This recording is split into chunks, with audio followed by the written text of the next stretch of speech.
ఐబొమ్మ రవిని అరెస్టు చేసిన పోలీసులు అతనిపై 4 రకాల కేసులు నమోదు చేశారు. ఇప్పటికే 2 సార్లు కస్టడీలోకి తీసుకుని ప్రశ్నించారు. అది ఏమాత్రం చాలలేదని చెబుతూ మళ్లీ కస్టడీ కోరారు.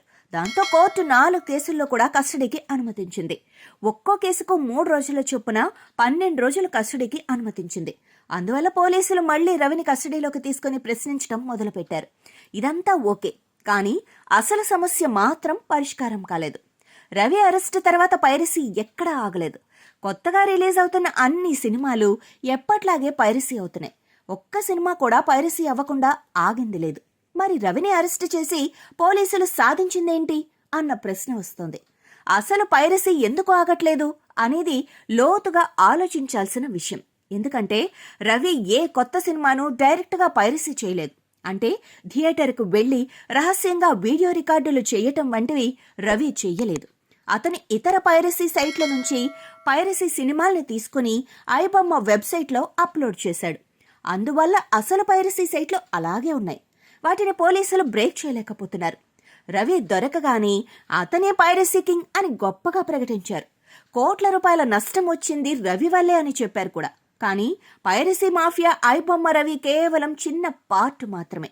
ఇక్కడ మరో విషయం ఏంటంటే ఓటీటీలో వచ్చిన సినిమాల్ని మాత్రమే రవి తన ఐబొమ్మ సైట్లో అప్లోడ్ చేశాడు.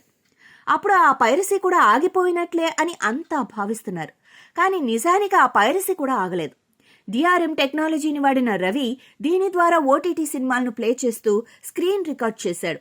అదే సమయంలో ఆడియో కూడా రికార్డ్ అయ్యేది. అలా రికార్డ్ అయిన సినిమాల్ని ఐబొమ్మ బొప్పం వెబ్సైట్లో అప్లోడ్ చేశాడు. రవి అరెస్ట్ అయిన తర్వాత కూడా ఓటీటీ సినిమాలు పైరసీ అవుతూనే ఉన్నాయి. చాలా మంది డిఆర్ఎంని వాడి పైరసీ చేస్తున్నారు. అంటే రవి అనే వ్యక్తి ఈ పైరసీ మాఫియాలో కింగ్ కాదు.